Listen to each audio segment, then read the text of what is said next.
a quick check-in with Chapter 11 of the Srrws of Satan, not Chapter 9, which I think I said one of my other video in the past ones. I've kind of got my numbering fucked up, but yes, Chapter 11, which I've had a little watch going because this novel is written. Oh, actually, no. God damn it. Well, it's my little note here, which is kind of rampant anti-Semitism in this era. And I mean, this is all coming from the devil, but the devil talking about how, oh, I found this property for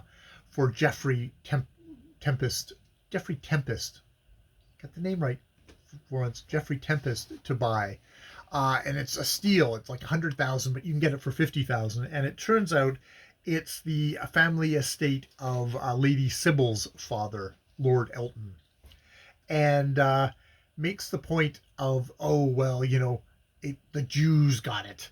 That the Jews this is all really anti-Semitic, and I'm using that the Jews is that anti-Semitic kind of slur.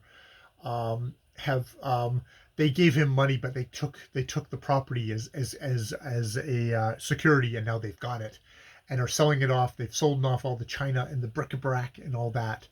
And he makes a point of like, it's kind of funny that, isn't it? The Jews, like, for a Christian, it's like, why is it the Jews get all the power and all the money and all the sway over poor Christians? It's kind of funny that God arranged things that way. Isn't that ironic? So we've got kind of a little bit of the accursed people, probably some blood libel in there. Just that kind of, let's dig in a little bit of anti-Semitism into this book. It's coming from the devil, though, so there's that.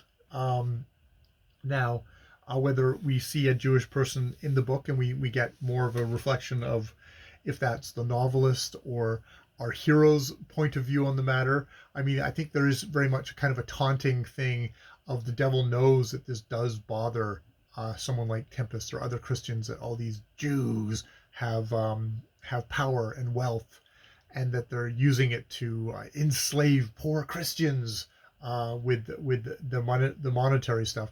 And there's the whole thing of like, it's a degradation of society, which is all on material goods, and Jewish people are depicted as the people on the top of that pyramid of greed, of wealth accumulation.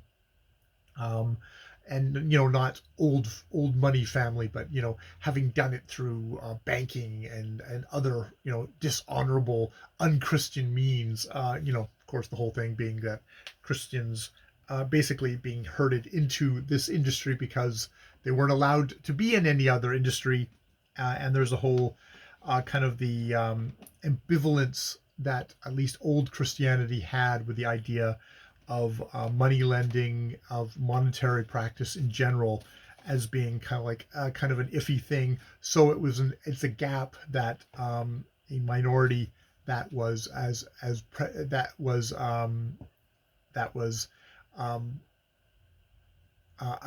barred from so much of society was allowed to be in here, so that they used this to actually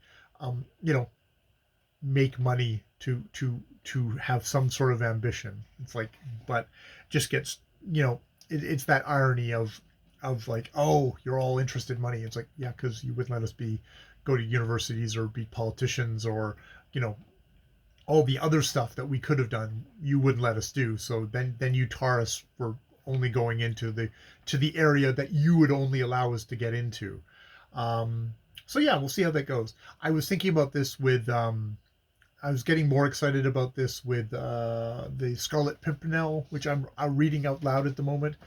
Baroness Ozorki's, I have no idea how to Ozorki's work, where it's like, okay, this is a historical novel, historical adventure, mostly accent on the adventure novel, and like, okay, was I going to find kind of like the anti-Semitism mixed in with the kind of the anti-French Revolution?